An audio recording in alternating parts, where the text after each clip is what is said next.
profissional da saúde que atende paciente com cinesiofobia. Legal? Vamos para a nossa aula 2 agora, vamos falar um pouquinho de questionário. Essa aula vai ser um pouquinho mais curta. Beleza? Bora lá!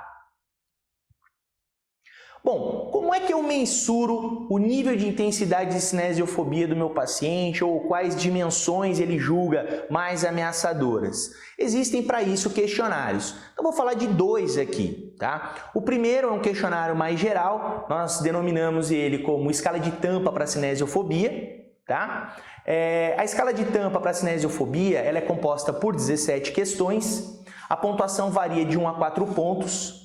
Nas questões 4, 8, 12 e 16 ocorre uma inversão na pontuação, se vocês pegarem para ler vocês vão entender, né? Se vocês forem olhar na coluna, né? Nas colunas nós temos 4 colunas. A primeira coluna, a afirmação é discordo totalmente. A questão 4, por exemplo, o paciente acredita que se ele se exercitar isso vai ser benéfico para ele, o que denota uma ausência de comportamento de medo e evitação frente ao exercício. Então eu não posso atribuir para ele, né? Ele vai colocar ali, por exemplo, concordo totalmente, porque ele não tem um nível de cinesiofobia muito acentuado para exercício. E ele fala, não, concordo plenamente, o exercício vai trazer benefício para mim. Como é que eu posso dar uma nota 4 para ele? Se eu der nota 4, quanto maior a pontuação, maior o nível de cinesiofobia do paciente.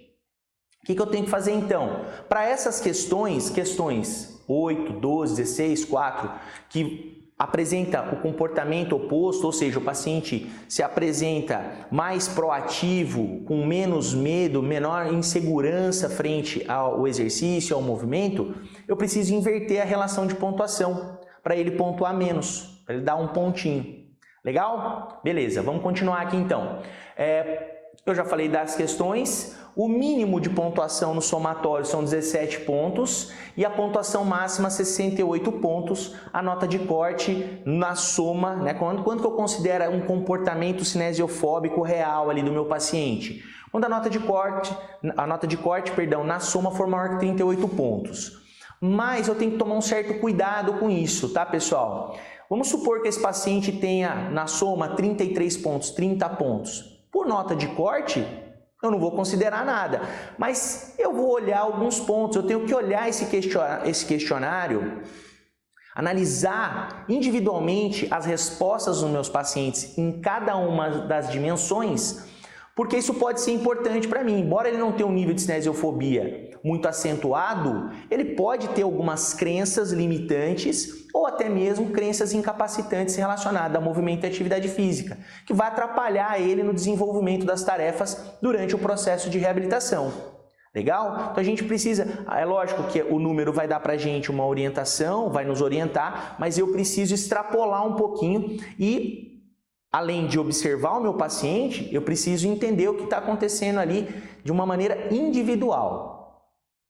Beleza? Bom, quando eu tiver um problema na minha coluna lombar, por exemplo, eu quiser medir os medos e crenças relacionados a trabalho e atividade física especificamente, medir essas 2 dimensões, eu tenho um questionário específico chamado FABQ, o Fear Avoidance Belief Questionnaire. Tá joia? Perdão em inglês aí, né? Dando meio que uma brasileirada aqui, tá, galera? Mas eu tenho o questionário FABQ, a dimensão trabalho e a dimensão atividade física, tá? Bom, a dimensão trabalho, vamos dar uma olhada ali no questionário, rapidamente. É uma ferramenta de triagem na identificação de crenças e medo e evitação relacionados a trabalho e atividade física. Acabei de falar isso. Vamos lá. Questionário composto por 16 questões, a pontuação varia de 0 a 6 pontos, com um total de 66 pontos. Para a dimensão trabalho, o total de pontos corresponde a 42, sendo que a nota de corte, na soma, quando for maior que 34 pontos. Para a dimensão atividade física, o total são 24 pontos, nota de corte, quando o somatório se der maior que 15 pontos. Novamente, eu abro parênteses. Ouça atentamente o que o seu paciente está dizendo para você durante a coleta de informações da anamnese, tá? Durante a entrevista. Então, a gente tem que ter uma escuta ativa. E na sequência, Não se preocupa só em somar e ter um índice, mas leia, entenda. O questionário vai te ajudar a entender a forma como o paciente pensa, a forma como ele contextualiza aquilo que aconteceu com ele. Tudo bem? Bom, como eu havia dito, essa nossa aula ela é um pouquinho mais curta, então eu vou terminar ela por aqui. E na próxima aula eu vou falar um pouquinho sobre educação em dor baseado em estudos de neurociência. Nós vamos ver aí quais são as possibilidades de trabalhar a educação em dor com os nossos pacientes e por que estar realizando isso daí, a importância da educação em dor. Beleza? Até lá!